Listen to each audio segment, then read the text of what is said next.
Emily Dickinson was born in Amherst, Massachusetts, daughter of a prominent family. She had a brother, William, sister Lavinia, and her parental grandfather was the founder of Amherst College, where her father worked as treasurer. She lived at an estate the locals called the Homestead. As a child and into her teens, Emily went to Amherst Academy and Mount Holyoke Female Seminary.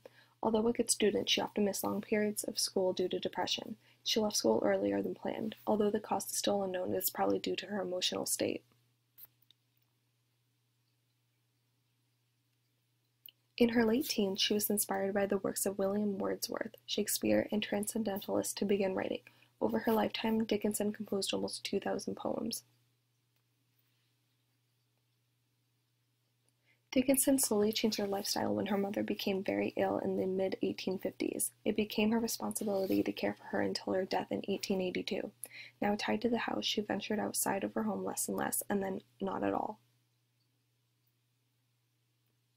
However, she still maintained contact with them. She openly shared some of her poetry with friends and family in letters, however struggled to get them published.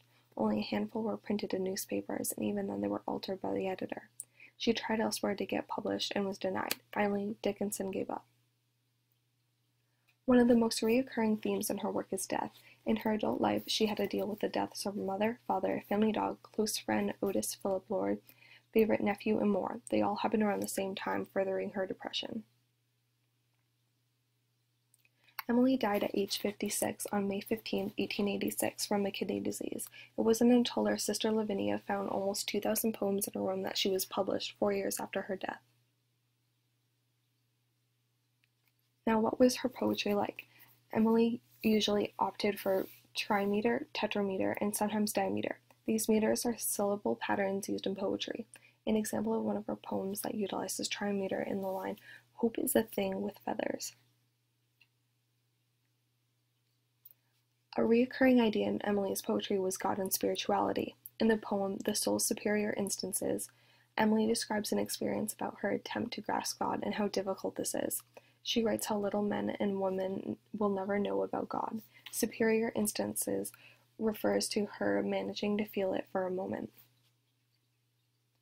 It is easy to say that Emily was very fascinated with illness and death. After all, almost her entire adult life, she was surrounded by it. In the poem, Because I Could Not Stop for Death, death is a stagecoach driver bringing visitors to eternity. Her description of death here is not at all frightening or intimidating, but normal.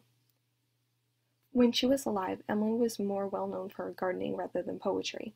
In her poems, she often assigned certain flowers with actions or emotions, for example, youth, humility, insight, or remorse.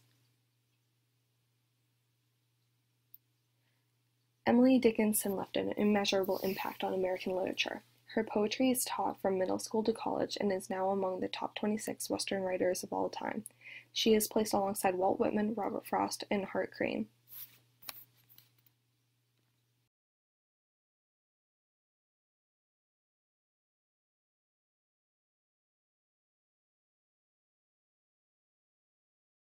Created using Powtoon.